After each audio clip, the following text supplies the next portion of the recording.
I told you it's closed. Hey, you guys, it's closed. The store closed.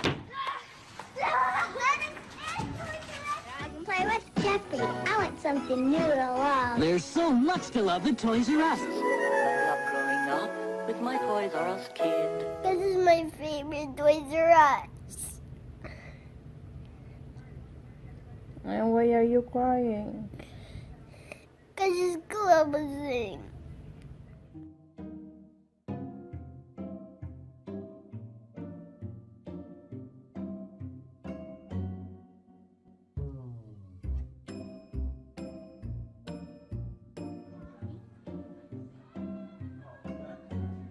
Once a Toys R Us kid, Always a Toys R Us kid.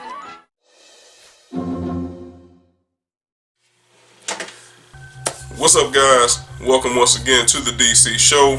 It's your boy T McNeil. Big shout out to everyone for supporting the channel. It's greatly appreciated. And as always, I look forward to providing you guys with the absolute best content possible.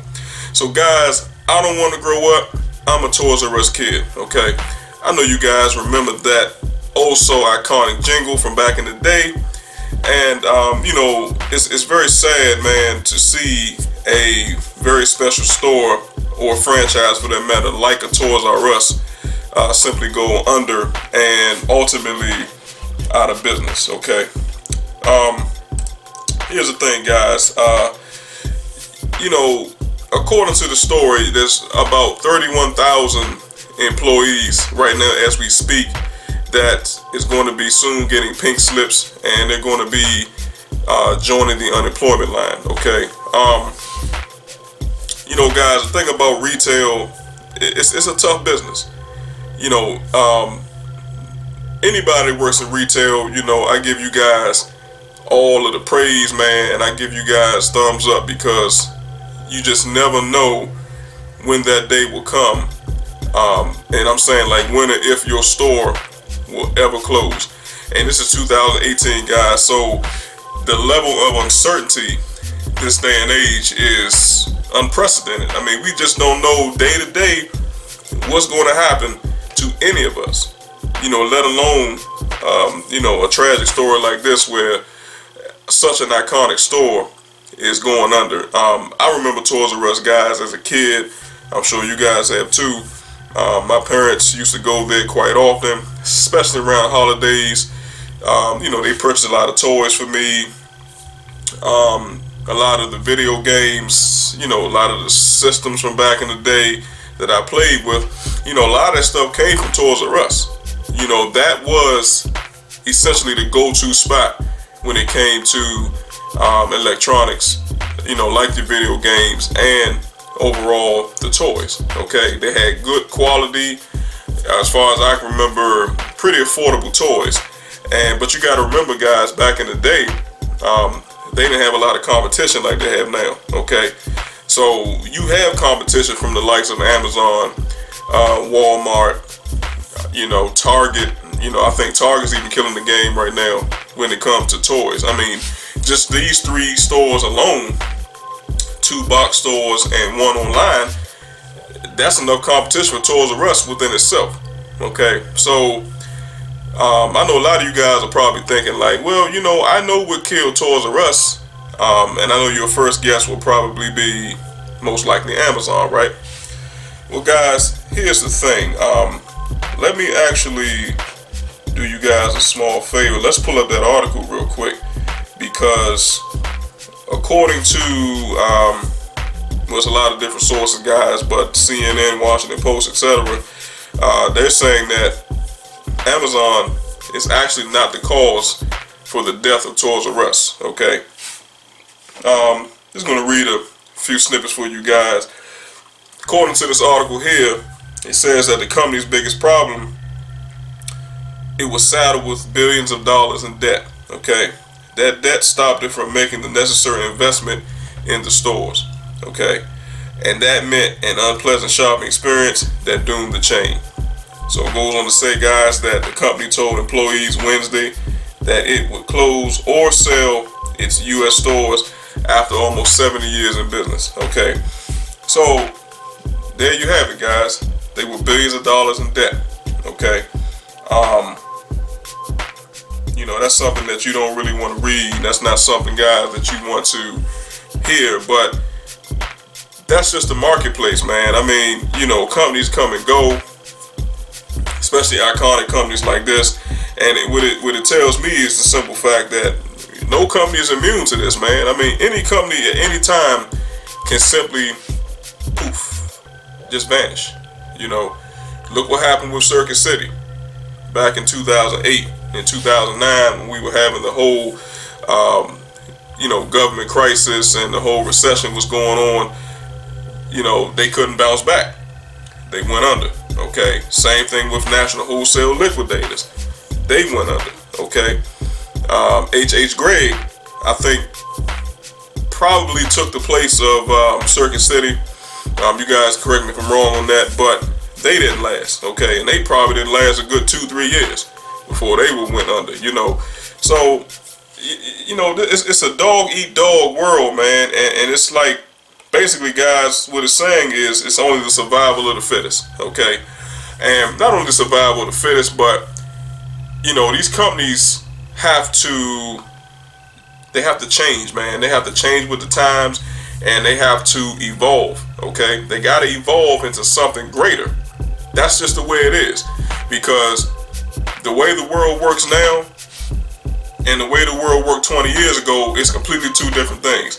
You can't have the same sales tactics. You can't have the same investment plan. You know, you can't have the same layout, you know, or the same formula for that matter that may have worked, like I said, 20 years ago. Those formulas and those way of doing business doesn't work in today's world, okay? We're living in a world now where everybody wants things ASAP, and they want them now, they want them fast, they want them cheap. That's the way it is, okay? So with that particular notion, you know, a lot of companies have sprung up on that notion, okay? And the companies that go under, you know, they can't adapt to this new world, okay? The way the consumer is now, they just can't adapt. They can't catch up. And then some of them are just, like I said, stuck in their old ways. They're not willing to invest money into their company in order to streamline it better and to make it, you know, an overall great experience for the consumer. Because at the end of the day, guys, that's what it's about. It's about the consumer, okay? And if the consumer feels like they're not being treated fairly, they're not being taken care of in the proper way, guess what? They're going to take their business from your store and they're going to take it somewhere else, okay? And then you know what people do these days, guys? They do a lot of this. People do a lot of talking, and it's about word of mouth, okay? So those same unhappy consumers will then tell their friends will tell their friends, family members, etc. Overall, it hurts your business because now word gets around. And now we have this whole online thing where you've got Google, you've got, what is the other sources, guys? Shoot, I can't think right now, guys, but you know, there's a lot of, Yelp.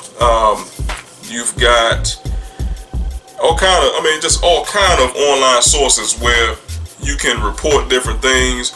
You can make compliments, you can make complaints, etc. So again, this is a whole new world, man, and it's like any bit of negative information can ultimately kill a company. I mean, because of word of mouth. That's what it's all about. And like I said, not having the ability to adapt with the times. And this is why a lot of these companies have gone under. Blockbuster was a prime example. Okay, Netflix came in back in 2008, 2009. Well, they were out before then, but they really changed the game in 2008, 2009 with the whole, you know, DVD to home experience. Okay, and then they were offering no late fees. That's what killed Blockbuster, because not only was it cheap, people didn't have to get out of their beds, they didn't have to leave their homes, they didn't have to go to the store to pick up a movie. They can have the movie come to them. And you're telling me on top of that I can keep it as long as I want, and I don't have to pay any late fees. I don't have to be, you know, punished for keeping the movie too long. And I can get 1 or 2 movies, maybe even 3 movies out at one time, that was a game changer back in the day. So, again, Blockbuster failed to capitalize. They didn't want to change their tactics up to try to compete, to keep the doors open. And what happened? They went away. So, you know, guys, that's really what it's all about, man. You know, this is, like I said, it's a sad day, man, to see Toys R Us simply go under the way that they're doing. Now, here's the thing, guys. I'm going to read one more thing to you guys. Now, it says here that the toy store faced several other big challenges at about the same time, okay, which I just talked about. There was a rise of big box retailers like Walmart, which now dwarfs Toys R Us in total toy sales. Last year, toy maker Mattel and Hasbro each sold about $1 billion worth of their toys at Walmart, okay? Not at Toys R Us, this was at Walmart. More than twice as much as they sold through Toys R Us, okay? So you see what they did, okay? So Mattel and Hasbro took their business from Toys R Us, which wasn't selling very well. They put it in Walmart because Walmart is, you know, we all know what Walmart is. I mean, it's an everyday store. I mean, you can find clothing, you can find automotive tools and accessories, you can find kitchen appliances, you can find furniture. I mean, you can find electronics, you can find TVs, you can find hair care products. I mean, it's an everyday store that sells just about everything, anything that you can think of is in that store. And then they're selling toys too. So it's a one-stop shop. Toys R Us on the other end, again, could not evolve and adapt with the times, and this is the reason why now they're suffering. Okay, so and also Target, which I did mention, guys, sold about as many of their toys as Toys R Us last year. And like most retailers, Toys R Us also lost sales to online rivals such as Amazon that offered lower prices and quick shipping, which I just mentioned that too. Because people want everything now, they want it fast, and they want it cheap. My point exactly, guys. And the article is right here. Alright.